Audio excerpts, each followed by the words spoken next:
cheers to? Let's start with that. I like that. Cheers to episode 4. Cheers.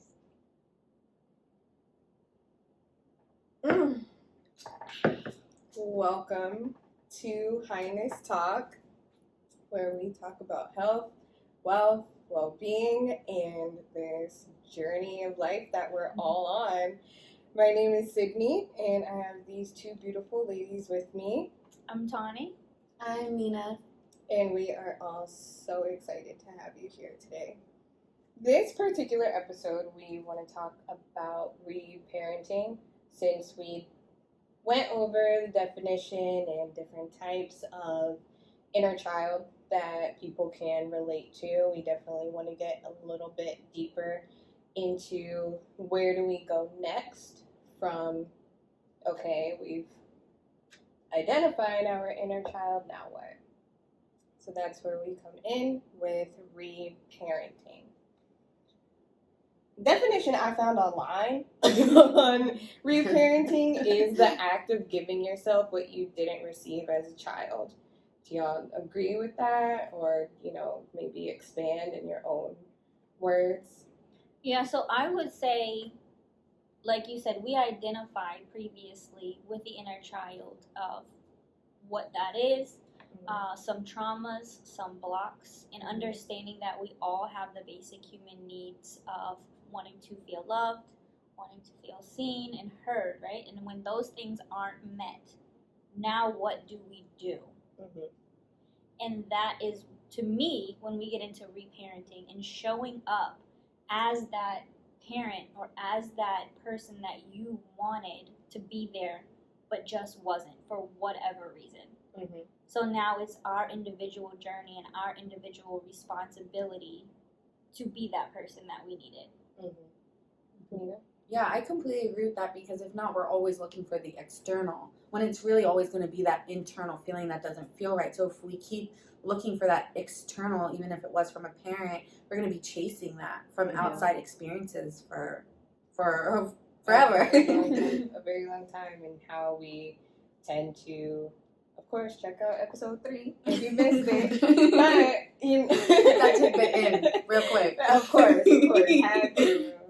What I was gonna say is, I forgot what I was gonna say. No, I didn't.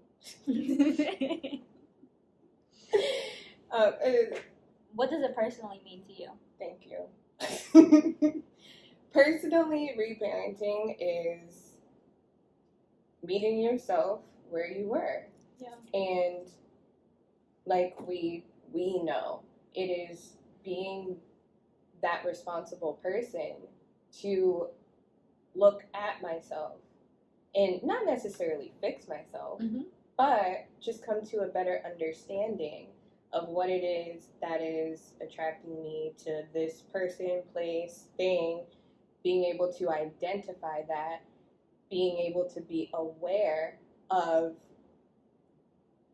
the damage I'm continuing to allow on myself, and just editing it, adjusting it, and moving on. That's what it means to me, because a lot of our childhood is where our subconscious is formed, in ages 3 to 10.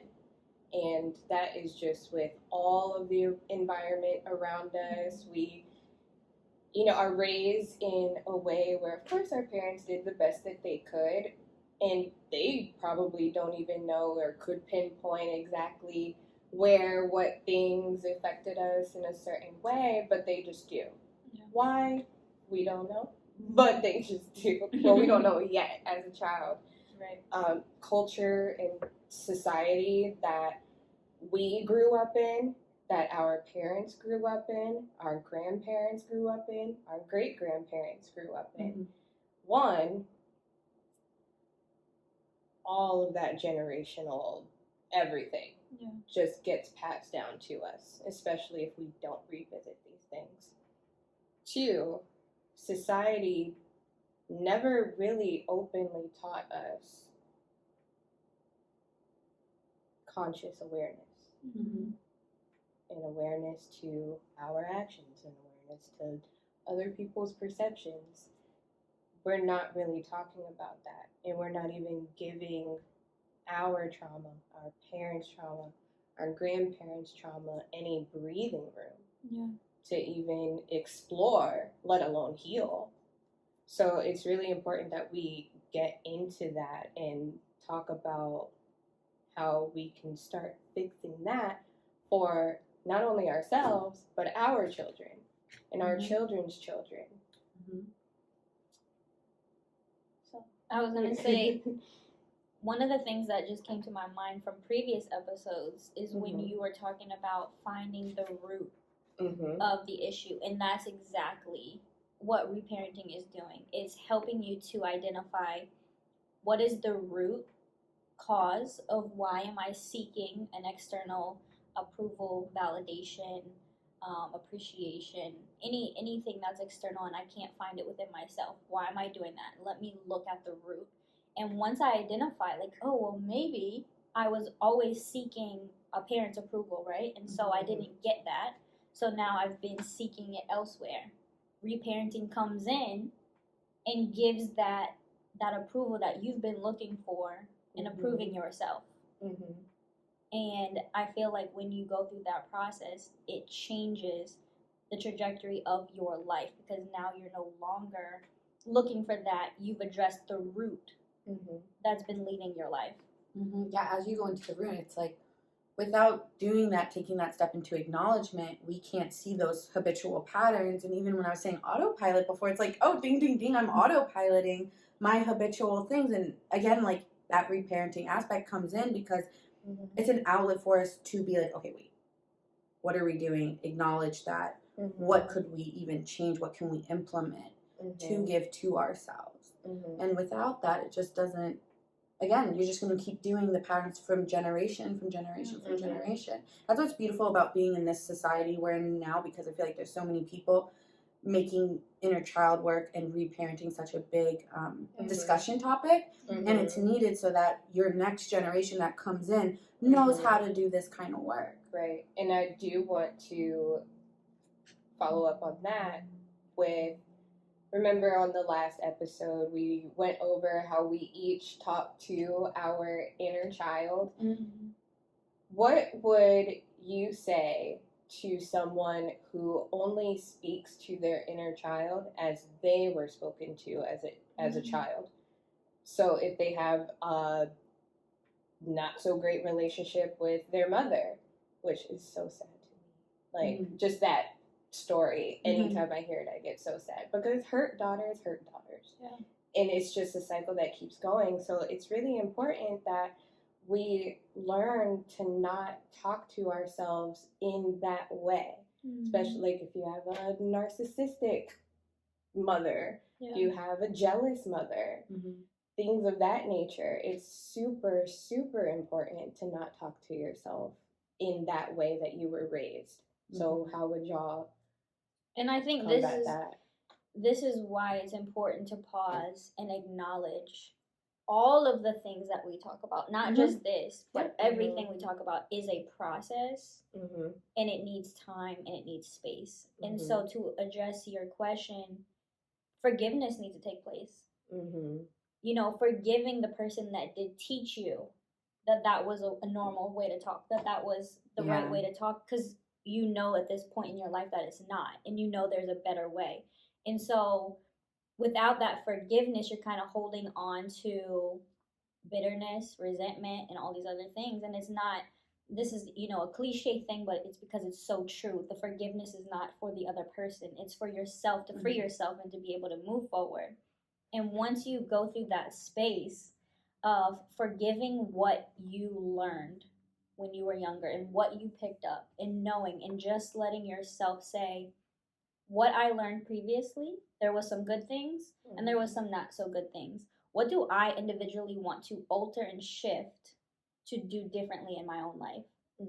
You know, what works for me? How do I want to talk to myself? How do I want to nurture myself? What does that sound like? What does that look like? Identifying all those things now we can go into a space of actually changing the conversation. Okay. I even think, like, if we were to talk to ourselves, I think it's first doing the baby steps of, like, what is comfortable, because you don't want to go too far and have this big discussion with yourself you're not ready to have. So I think it's also finding those words that you already feel confident in, and then actually looking at, okay, which ones aren't making me feel comfortable, or even if we are talking to ourselves, why are, like you already said, like, maybe hard for them to acknowledge that they're talking to themselves in that way.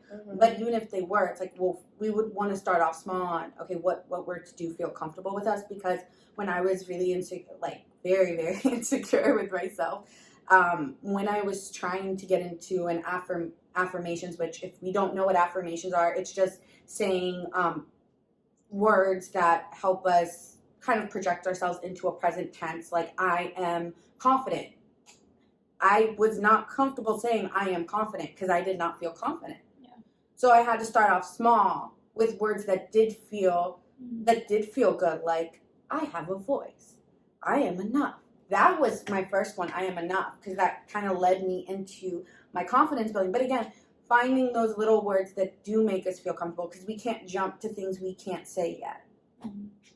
I agree with that. I agree with that to an extent. Mm-hmm. Only because, and this is just how I operate, I am no longer okay with what feels comfortable. Mm-hmm. Because if I keep talking to myself out of my comfort space with even, like, what you just said, I had to do that as well. I didn't feel comfortable saying I am confident at first because I wasn't. But in order for something else to change, I gotta say something else. Yeah, and you know what was beautiful also in that, because I do agree, is once I realized I couldn't say it, then I was like, damn, it's bad. I can't even say I'm confident. Like, that's not that hard to say, but like, it was just, it's hard, like, to say it. Like, or I am beautiful. That's one I think a lot of us struggle with, especially as women looking in the media and the presences that are out there. When we recognize we can't even say it, I think that's the first part too. And then you realize, oh man, it's like sometimes it doesn't even need to be said, because the moment you can't say it, that, okay, wait, now I gotta look. Yeah. Now I gotta look. That's a fact. Yeah. We're gonna get into kind of what to do when that happens. When we talk about our journal challenge. Yes. Ding. Towards the end of the episode. So, how would somebody know that they need to reparent themselves? My first red flag would be how you talk to yourself. Yeah. That is huge. That is so huge. And I still do it to this day, sometimes in ways that I don't even realize, like with calling ourselves bad bitches. Like, not really a great compliment, honestly. Like, let's be honest. Right. That's a great thing to say, because I don't think we've ever discussed Why we chose the word. we chose the word highness. We haven't. So, right, let's get into it. Are we gonna get really into No, it? no, just breathe. Look, that was my thing, okay? I'm a bad bitch. You a bad bitch. We bad bitches. We got this. And somebody was like, I don't like that. I don't know how much I like that. And I was just like, well, yeah. Like, no one really likes it, but what is there? Like, to allude to just having that confidence and just being sexy, feeling sexy to yourself, not caring about what anybody else is thinking or doing. That's how I'm thinking of it. And then we saw a video, and the guy said, "Your Highness," and she said, "That's my replacement." I said, I love that. I love that so much. That's all I'm going to use now. And here we are. Listen when a Highness talk. And so that's a great example, though, of identifying something, and like we talked about before, sometimes it takes another person to come along and be like, hey, why are you calling yourself that? Why are you speaking to yourself that way? And now we replaced it, and that's a great way for somebody else to do it as well. Like, if you see something that you're not liking? What can I replace this with? What can actually edify me and what can build me up? What will be speaking life over me every time I say it? Exactly. Because I used to get away from bad bitch, kind of back on the topic at hand.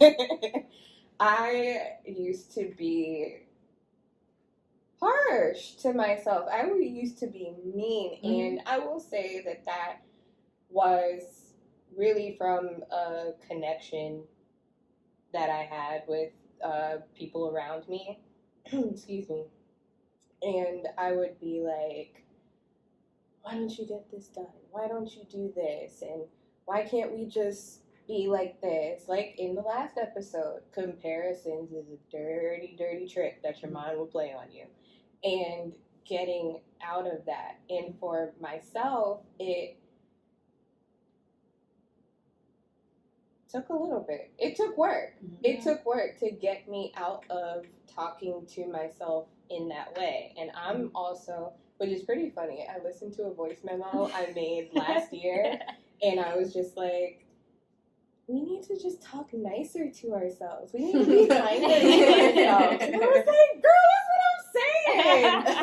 And because in a way that we encourage each other, in a way that we encourage our family or anyone coming to us crying, sobbing, I'm not feeling the best, we encourage them. We speak life into them. Right. So to turn around and talk to yourself in an opposite manner of that, it's so self-depreciating, and it has to change. And it's another thing that's not like talked about. Like, you know, I don't think people really talk about, okay, wait, how do I talk to myself? You know, even though we all talk to ourselves, we do. We all talk to ourselves. Right. We don't talk about what are we actually saying. I feel like so many people are hard on themselves. Like, I see my dad, like, he'll be going to the grocery store and be like, he's angry at himself. He talks harshly, and I think that's one thing that, even if you're noticing maybe about yourself, is again, like, how are we talking to ourselves? It's just such a great point.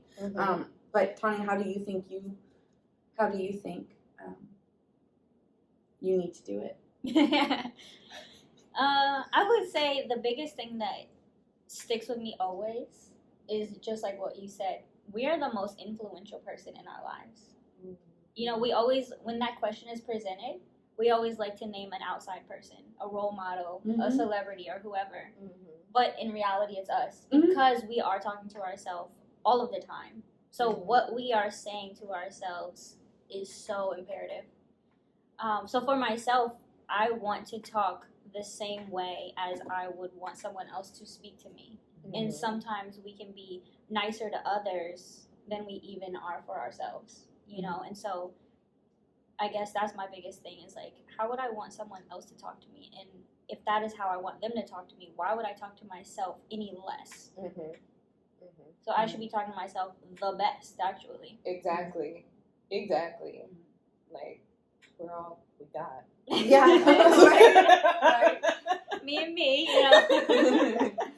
I think when I think of it, not just along the terms of, you know, for myself on how I need to do it. Sometimes I've personally noticed the most times I need to do it is after my reactiveness. And it's not to say like, oh, you should do it every time you react. But even if you think about sometimes how are we reacting to things, that's when we're like, man, like now I know I gotta do some work, because the way that I just reacted is not the way I would ever want someone to handle the situation or myself to handle a situation. Now I need to like acknowledge this. And it's unfortunate, like that's how it happens, but I think a lot of times that can be a very important point. Like you said, like sometimes people have to call it out, and it's like, it's unfortunate, but it's also sometimes necessary. And I'm not saying even that people have to call it out, but you even notice it in yourself, because and I don't think that's necessarily the first step. I think the first step would be, you know, okay, like we know that we're talking to ourselves in a certain way, but even after that, even if we've done that work, you can see it again if how you're reacting is kind of similar to how your inner child's reacting. And if that's coming out, then we know we got to do that kind of work, that reparenting from that inner child reaction that's coming out of us. That reaction, that's a really good one. as well. I was just thinking another way to know that you need to start reparenting work, and it's not a huge indication, Mhm. but you see these kind of discrepancies between your generations, grandparents to parents down to Mhm. you're starting to see where the dots are connecting and things are just, like it ain't looking too hot. Just do a suspect list and travel back. Like once you start just being aware of those things, like, dang, this runs through my family, this runs through my family. Mhm. Just asking yourself that question is time to reparent yourself. Yeah. And see how you can just fix the dynamic within yourself. Because Mhm. once you do that, people follow. Yeah. What does she do? Yeah. Yes. Dang, how she do that? Yeah, and then your family starts to do it, or you Exactly. start finding, or even your friends, and it's like, and not to say you're gonna let go of friends, but I feel like as you start to be the person you want to be, everybody, like I think we've said this, but people are mirrors to you. People will fall off or come with you. It's one of the two. Lesson or a blessing. Mm-hmm. Exactly. Yeah. No, I agree completely.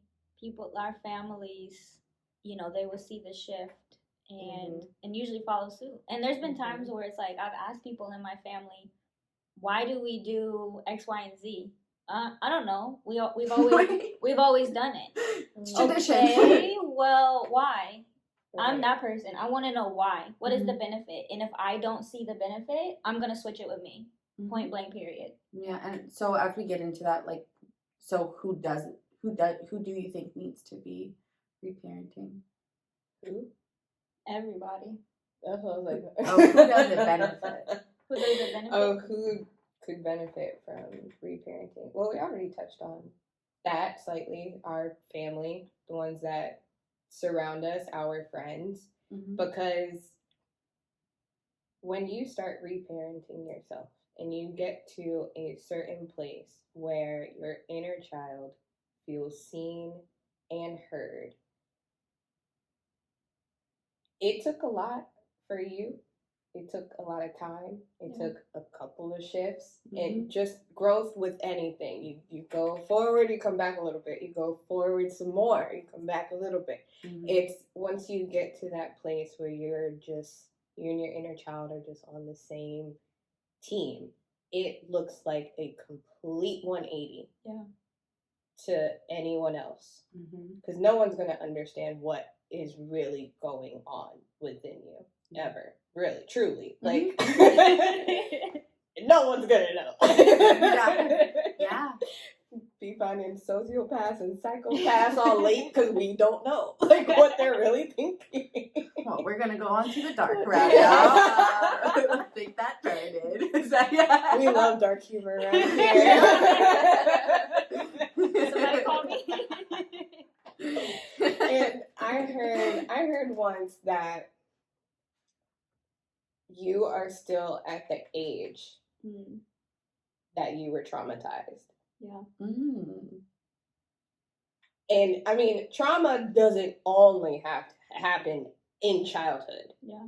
In childhood at all. And I have a slight example of that. I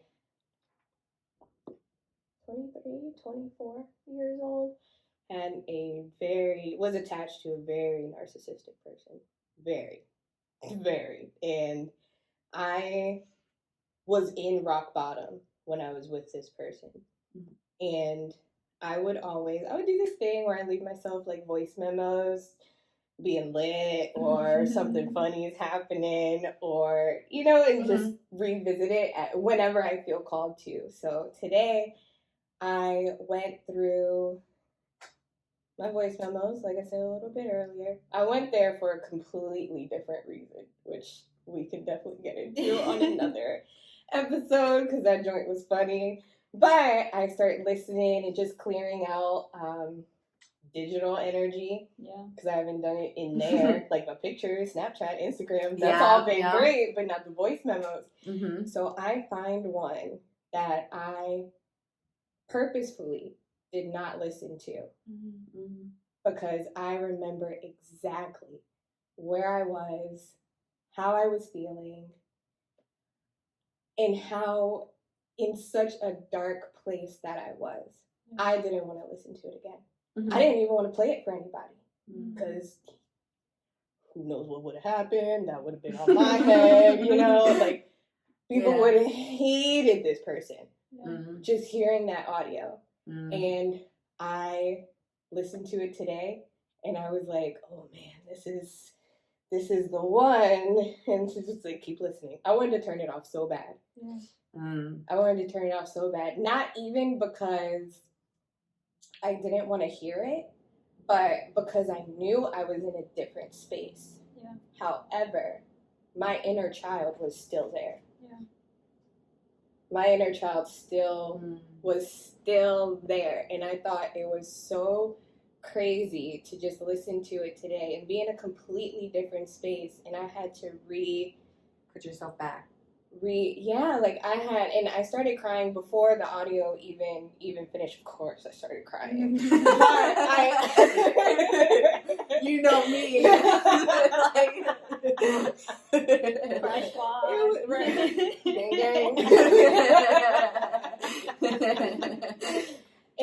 But it was majority of the emotion behind my tears was I am so happy, relieved. I am so happy that I just left. Yeah. That I followed that and I knew I wasn't in a good place and I just left with that. And that's when, the healing really started back then.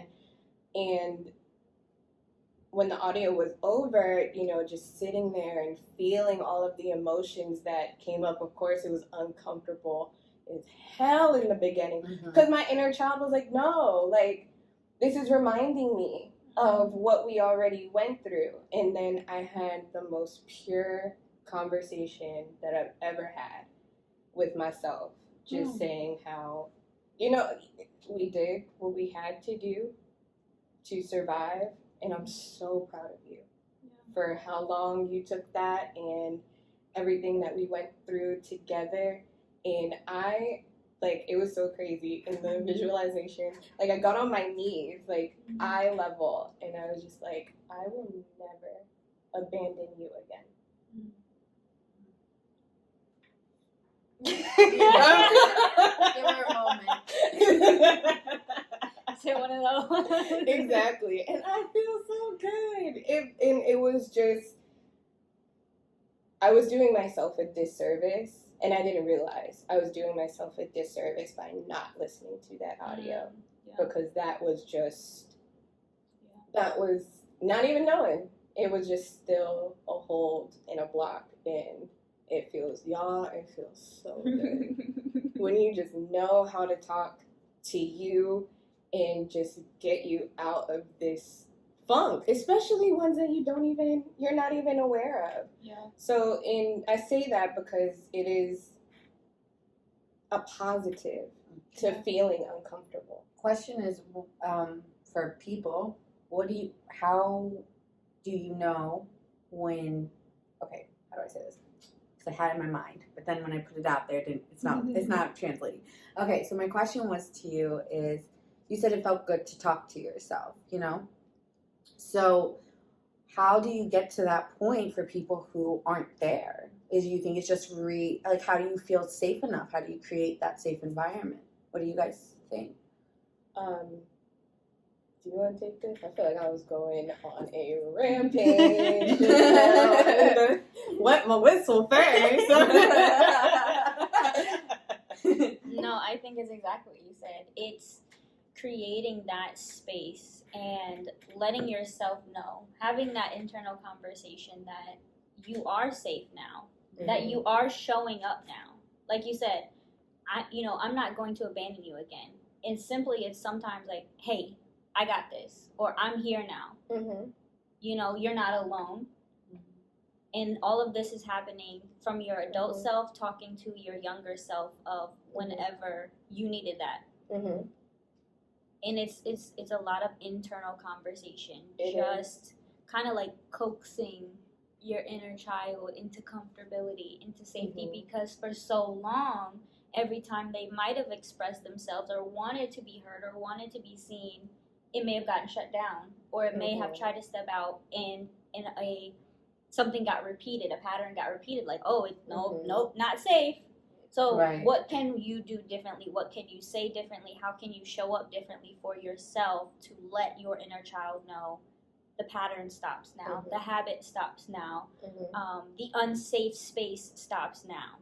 I feel like whatever it is that you have uncovered from the challenge that we did the last episode, Yeah. you confront yourself with the positive aspect of what you were feeling as a child. So, i.e., my fear of abandonment.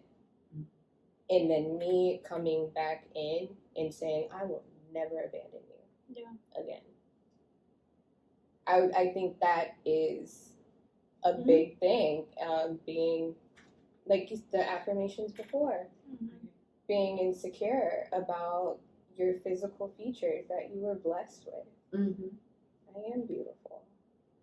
I do look amazing. Hair is laid, makeup on point, even though I don't need makeup because that's just who we are. I feel like that starts the building blocks to one, getting to this place of just total in it, all the emotions, accepting yourself, embracing your inner child, as well as building blocks to dig deeper than what we already have uncovered.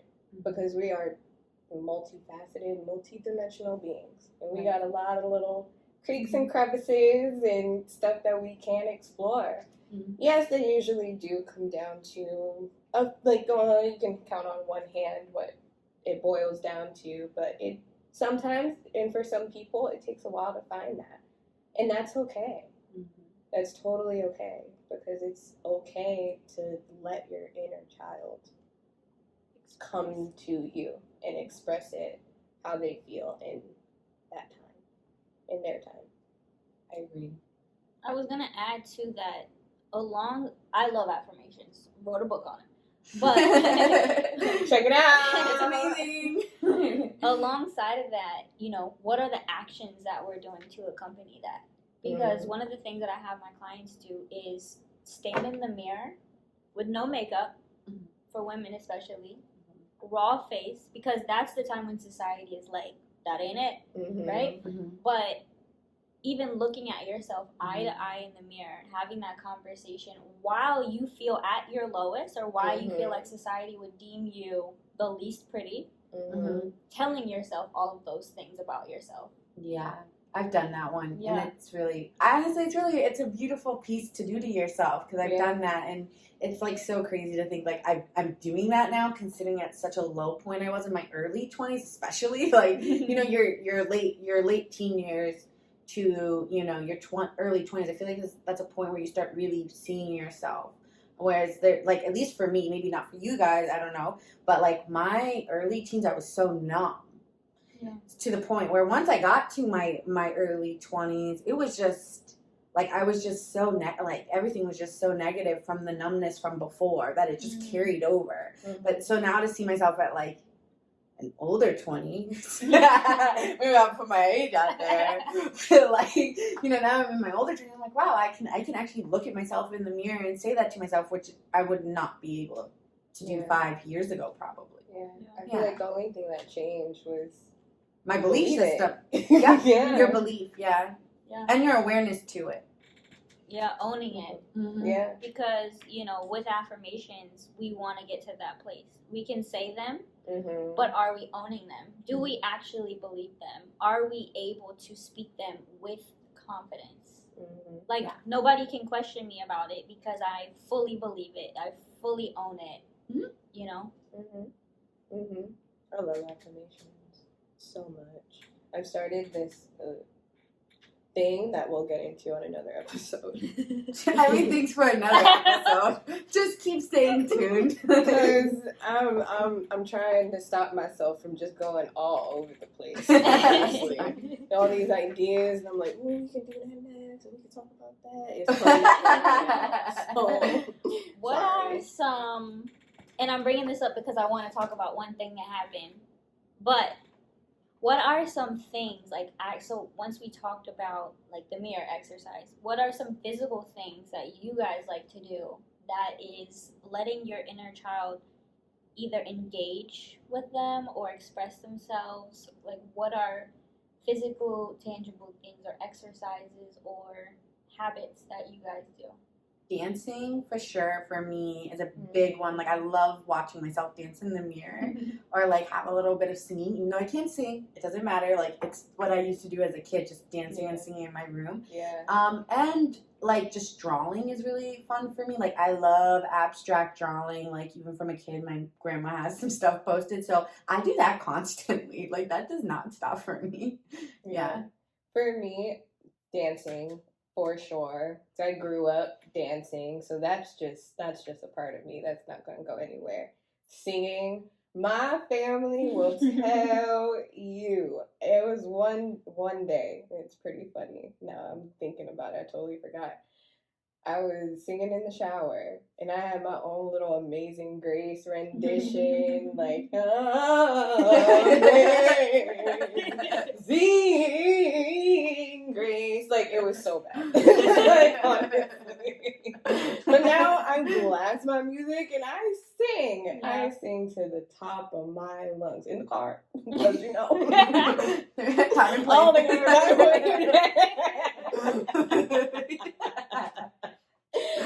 Oh, Puzzles. Yeah. Freaking love puzzles.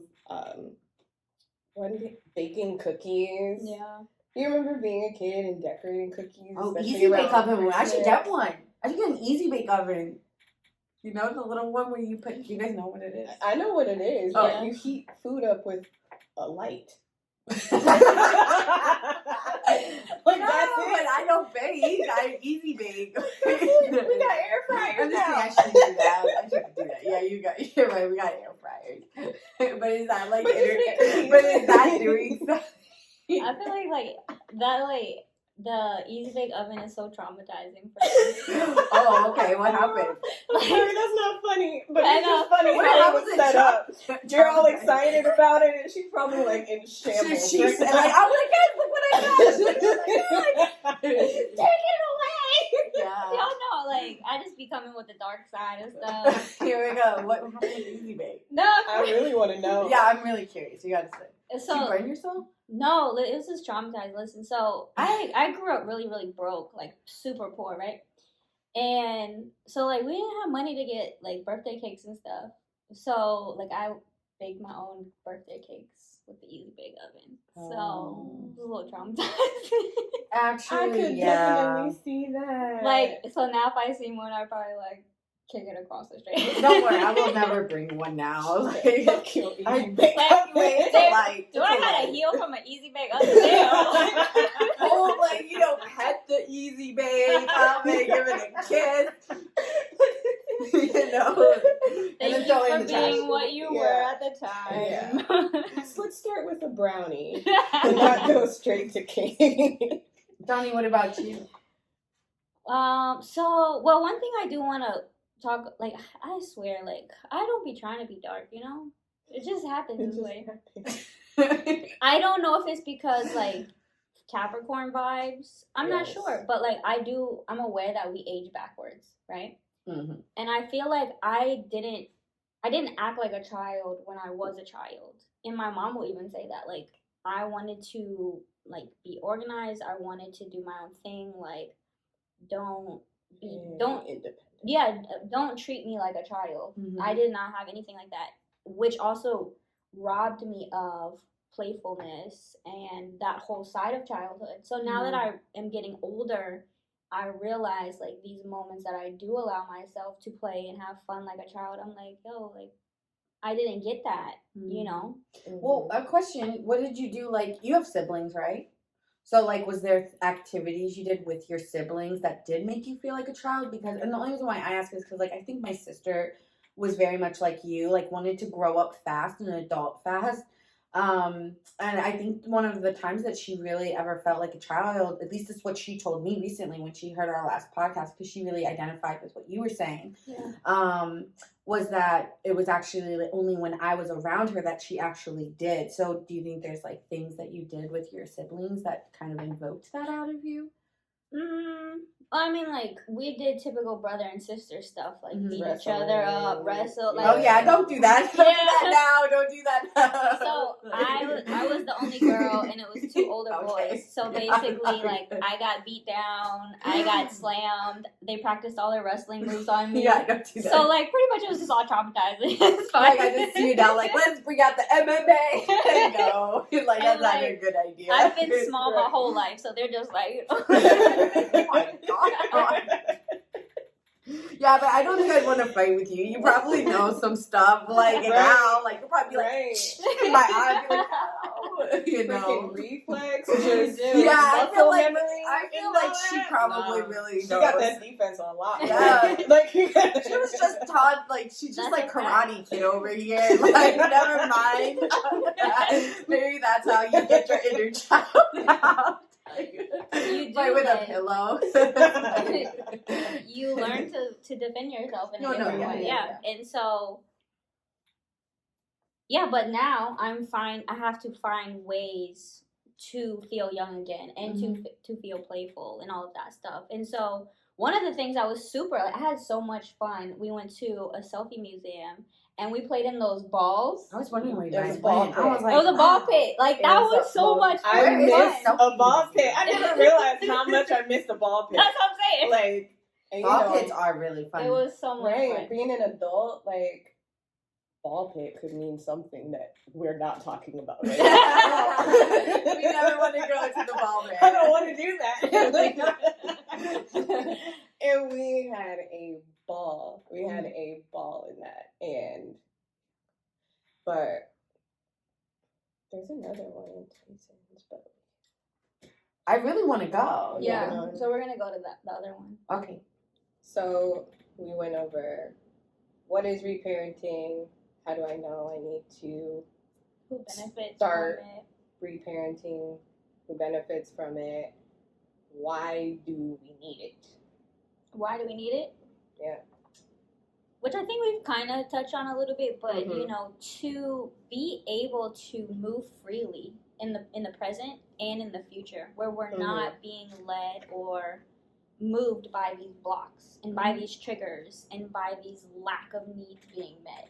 And when we come to a place where we're able to identify and speak to and fulfill these things within ourselves, I am now changing the connections that I have outside of me because I am not interacting with you from a place of putting a responsibility on someone else to fulfill something lacking within me. So now all I'm doing is being able to provide value and provide value, and now we can interact from that space where I'm a whole healed person and I'm not, like I said, dependent on any other person to fulfill all of these things. And it makes the relationships take the stress off of them, that expectation of the responsibility, like, why aren't you meeting this need that another person was never meant or designed to meet?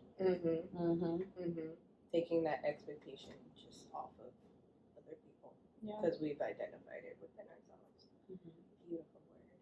Yeah, and I think as we were like talking about that, also is like, why do we need to? Because we're doing it from our parents teaching us to their grandparents, like we were saying before, and if we don't acknowledge it, we're going to repeat that.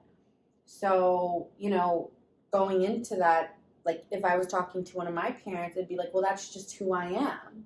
And it's like, but is it just who you are, or is it something that just you were raised in? Like, that's where we need to cut that off and realize it is kind of, and I don't want to say the word autopilot again, but it is kind of like that. We're just doing the same things that we're being taught again and again. It's not who you are. And then you get to really discover who you are from understanding, why do we need this? Or what do we need now? Because we may not even need what we needed, right? Yeah. We may need something completely else, but we thought we needed it because it's the emotion that was invoked from wanting something out of that.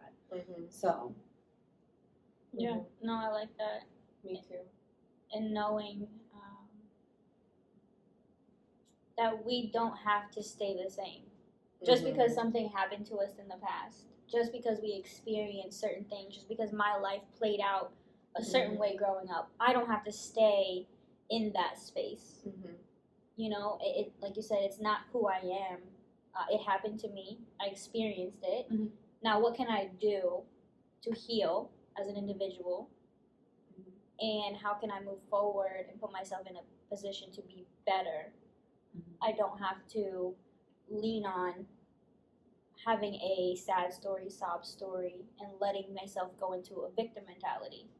And just to like kind of implement that too, it's like I feel like when we do take that trauma from what happened, we need that external validation, which is a lot about money and titles and worth. And it's like that's not gonna fill that void. And so you hear like a lot of people who are rich or have a lot of money, like, it didn't do it for me. That money didn't validate. Yeah, because it was never going to, because it's an emotional thing. It's not a physical, tangible thing. And I think in past generations, even, it's taught that it's your worth is defined by the money, the house, the girl, or the boy that you have, or what you have. It's not about who you are. And I think that that's a beautiful thing to recognize. And that is kind of why we need it, because we need to recognize who are we inside of ourselves. And it's just that acknowledgement that leads us into our evolution. And that choice Yeah. to be better and to do better and to follow through with what you're setting out to change. Because this change is transcendental at this point. And if you choose to do the work, because we all have free will. Everyone can, shit, as far as I care, stay where you are. But I'm going to be Down. Exactly. It's also the Just choice like to that. realize you have free will. Yeah. Because a lot of people don't believe they do. And that also can, I don't want to go into a tangent, but like that also can play a factor. Just a tidbit. No, keep going. No, I don't want to go like, Oh, okay. Like get off course. yeah, it would go like off course into society's belief. On the next episode. Right. Another episode. That's going to be our running joke forever. Later on. But I watched this video the other day, and it was so powerful to me, and it touched on exactly what you're talking about.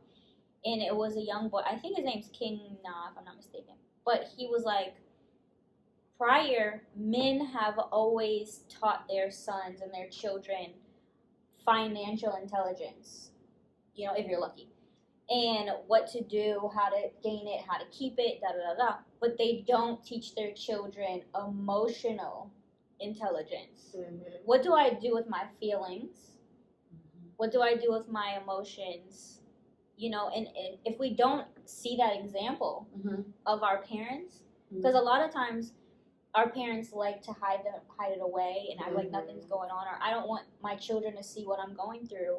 But that puts us in a frame of mind of now we don't know what it looks like to handle them, right? Yeah. Yep. And so it's like we not only need to be able to be in a position to heal ourselves for ourselves, but now we can teach our children how to handle the emotions when they do come. And how to communicate these emotions when they do come. And they're not them wanting to be a perfect parent. Yeah. We're also left, what the hell is going on? Yeah. And that teaches us that we need to deal with our own problems. We don't need to ask for help. But we're here to help. Wow, here we are. I was even going to say, like, for people who've heard, like, a lot of spiritual outlets say the rise of feminine, that's exactly what they mean right there. Like, what she said is, like, that's why, like, when people hear it, you know, sometimes there's just terms and people cling off the terms but aren't explaining what the terms mean. When people are talking about the rise of the feminine energy, because we all have masculine and feminine energy within ourselves, that's what she means right there. I just want to clarify that, because I think so many people have been saying, oh, the rise of feminine energy. Divine feminine. But it's like that, that's the simple, but that's actually the simple terminology that we should be using right there, like, you know, because that's really what it is. Mm-hmm. Mm-hmm. I'll embody that if you want. You did. You said it. So hey, like, you know. Right. Put that on a shirt. So we went over all of those things. Kind of a recap.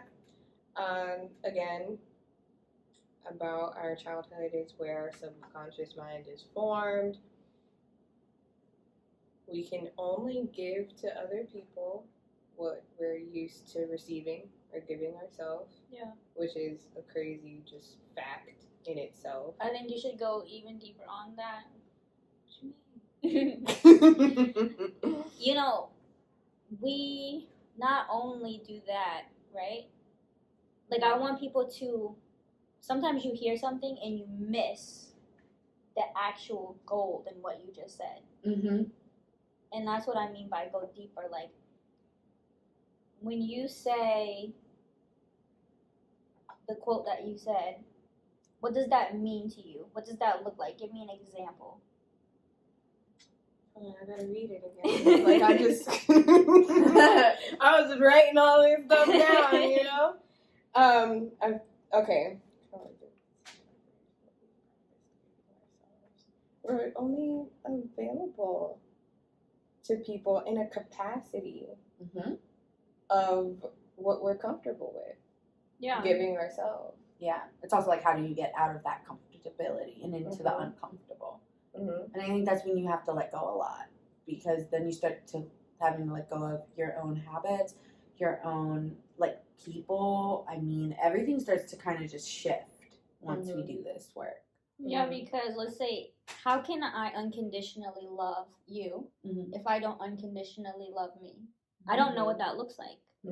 How can I not judge you if I'm judging me? You know, I don't know what that relationship. So that's why what you just said stems in so many arenas, because it all comes back to self. And that relationship we're having with ourselves and our inner child is going to create how we have those connections outside of us. I agree.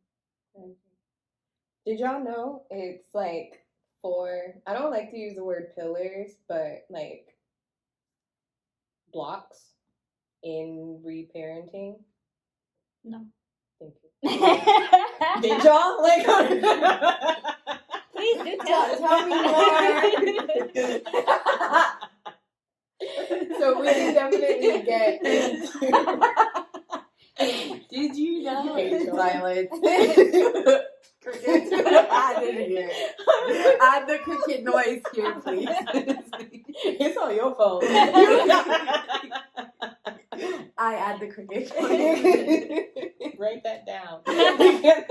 Insert here. What number are we on?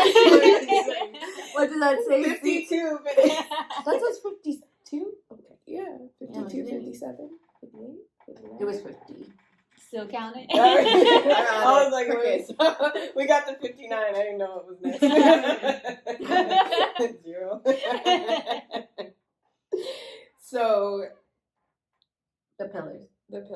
Thank you. Blocks, we'll say. There is discipline. We can definitely go into what that looks like for each of us. Joy. We went into that a little bit already. Emotional regulation. I would love for us to go deeper into that. And self-care. Touch lightly, but I would love for us to go deeper into that one too. Y'all know I love me some self-care. Well, so do we want to go deeper into that now or in the next one?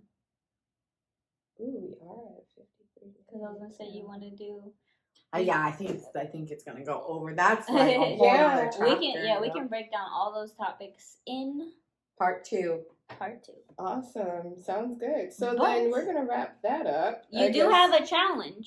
Yeah. Don't forget the challenge. Yeah. Are we gonna talk about last week's challenge? Yes. Excuse me, last episode's challenge. How'd y'all do? I told y'all mine already.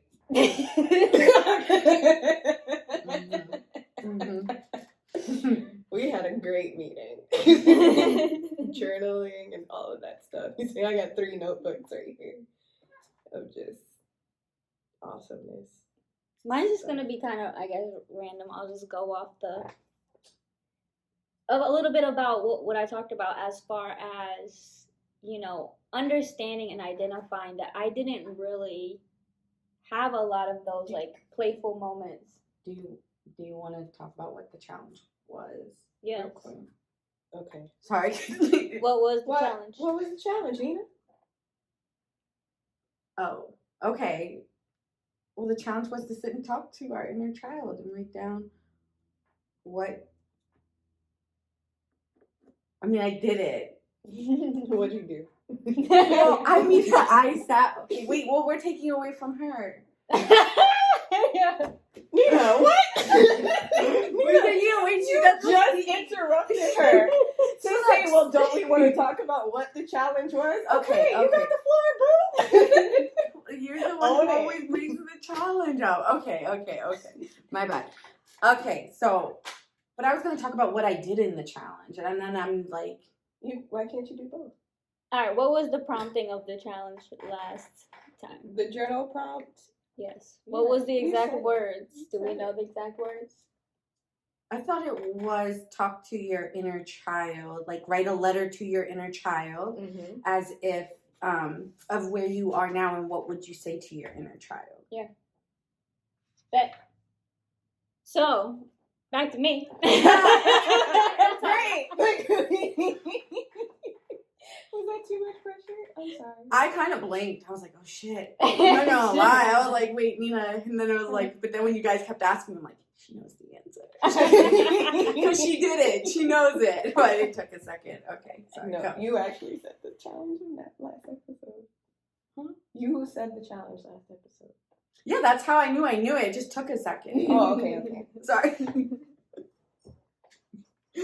Okay. No, what I have to say is just really simple because it's what I said earlier. It was identifying that I didn't get to experience a lot of the innocent, pure playfulness side of childhood. And so just being mindful that I want to take opportunities, and not only take opportunities, I want to put myself in position to create opportunities to have that now in adulthood.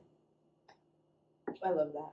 I think mine was kind of because of my trigger response. It was actually like my letter to myself was talking about being reactive and being okay, that it's okay to like not be perfect, or to that you're learning, like you are learning even in this age that you are in, and getting to acknowledge, like with my inner child, not to like go too far back into my past, but my education was a huge issue for me growing up and always made me feel like less than.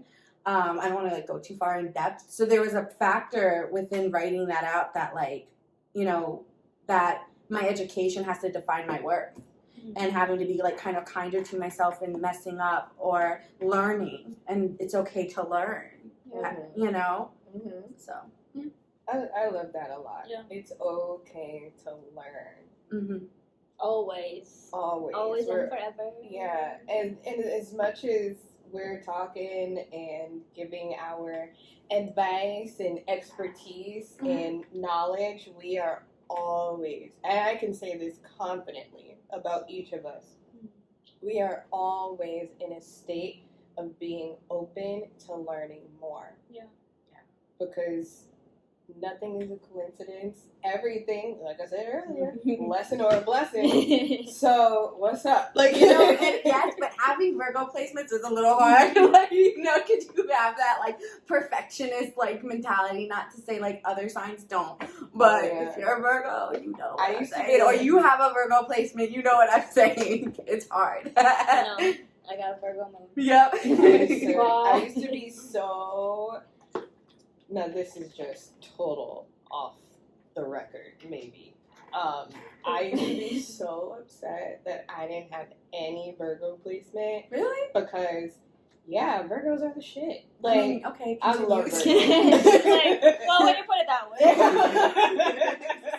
Say what you're going to say. She's gonna get 100 likes just for saying that comment. All the Virgos are gonna come watch this podcast now. Listen, but because, the queen of all Virgos, Beyonce. And I was just like, damn. But I found out she's a Libra rising. And I was like, yes. I got some. I'm a Libra rising too. But Wow, a Libra rising, really? She has a lot of Libra. She has like a straight up Libra stellium. Oh. Yeah, I was like, dang. Which we're going to get into. I just want to Another I really want to know, like, what is Beyonce really like? Like, what is she really like? Because she has this performer, but like, I want to even when you try to find stuff on her, I just don't think it's real. This is Beyonce's internet that we're about to post this on. Yeah, that's but I want to be Beyonce. I'm putting that out there. Like, I want to be Beyonce. So. I mean, no, she knows she the shit. She don't gotta watch this. I know, but I'm just putting it out there. Like, I just would want to get to know her. I know, right? You know what? Everyone feels that way. I'm not the only one. Oh no, of course. I would love to be her best friend. That's what everyone says. I will adjust and adapt. Whatever you want, girl. I feel like I'll pass. But sounds like a Libra rising. No, I'm joking. Let me stop. No, I feel like we would get along, honestly. Yeah. No, yeah, for sure. Like, and I don't think she gets along with Virgo everyone. Moon. Love y'all. Your Highness. All right, back to what is important. The challenge for this week, we won't put a time limit on it this week because it is crucial that you go at your own pace, yet it is equally as crucial that you are disciplined to keep returning and keep doing the work, especially as much as you feel called to. So what we're going to do is, it'd be cool if you could write it down when I say it. I did already. Oh, you did? You're going to take a piece of paper, doesn't matter how big or how small, at the top of it, I want you to write inner child. Think back to around anywhere in 3 to 10 years old of your childhood. How did you show up in public? How did you feel at your best? What were you doing when you felt, your happiest, most joyous self? And what kind of interactions did you have? Write all of these down. And however your writing style, however you would like to read it back to yourself. That could be in storyline with several paragraphs, have a whole plot to it, climax, all of that. You could do it in bullet points. Just I love numbers. a good bullet point. Me too, girl. And when you're writing this out, whatever memories come up, it is so normal. It's not a rare occurrence that emotions tend to come up while we do things like this. And it could be anger, it could be a sense of happiness, it could be peace. At some moments, it could be sadness. And it is so imperative that you sit with those emotions. So we really need y'all to start this challenge somewhere where you can let these emotions flourish, because we're not stuffing this back inside whatsoever. We off that. It's so normal. Let them run freely, because that's what healing is. Now, on either a new page or the bottom of the sheet that you're already working on, if you have room, ask, what has my inner child wanted to say to me for some time now? So, and I just want to put this out there. If nothing comes up right away, that is completely normal too. Because just as you would talk to a small child, well, maybe not you specifically, but the way most people would talk to a child, you don't force them to come and talk to you. You don't force them to want to have a conversation with you. You let them take their time, and there is no difference with dealing with your own inner child in that sense. Because just to note, it's nothing wrong with that. I want to make that absolutely clear, that it is nothing wrong with it taking a little bit of time for you to really sit and be with that inner child and let them say what it is that they've been holding on to. Because a reluctant to speak inner child signals that your own inner child does not yet feel safe with speaking or, telepathying. I don't think that's a word, but making these issues known. And it's totally okay because it's no rush behind this. It's no rush behind it. And you just want to give it space and allow them to participate in their own time.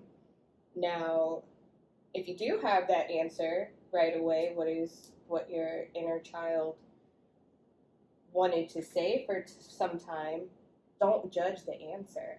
I think that is equally as important in this whole exercise, is you're just there to be that person that this inner child didn't get to have. You don't want to judge what they come up with, what they talk about, and from there, we want you to sit with that. Meditate on it. Mm-hmm. What is something that you could do that will start to shift what it is we need to do? I would say even give yourself, if you're not comfortable with meditating and you can't do long periods of time, just try to bring yourself back, maybe for 3 minutes or 5 minutes. You don't have to sit for 20 minutes to get the answer. You can, but for some people, they don't know how to meditate, or meditation isn't something that's comfortable. And I think one thing with trying to get into that state is getting comfortable with meditation. So for some of you guys, you may just want to do a couple minutes just trying throughout the week. You don't need an answer right away, like Sydney was saying. This is going to be so beneficial with identifying in maybe a more methodical way. Because once we identify, we can confront. Once we can confront, we can adjust. And once we adjust, we can adapt. So, on that note, thank you so much for tuning in to our episode of Highness Talk. Do not forget to like, share, subscribe, and give us a rating. We want to let you know. We want to know what you think about the information that we love to talk about. And also, in the podcast link description below, there's also a link where we can hear from you. You can send us a voice message, anything that you've gained from the episode, anything that you have questions on in the episode, or, hey, we're always up for a good debate. Let's go. You can send us something like that. But we would love to hear from you, converse with all of you, and I think that's a wrap. That's a wrap. Bye, loves. Bye.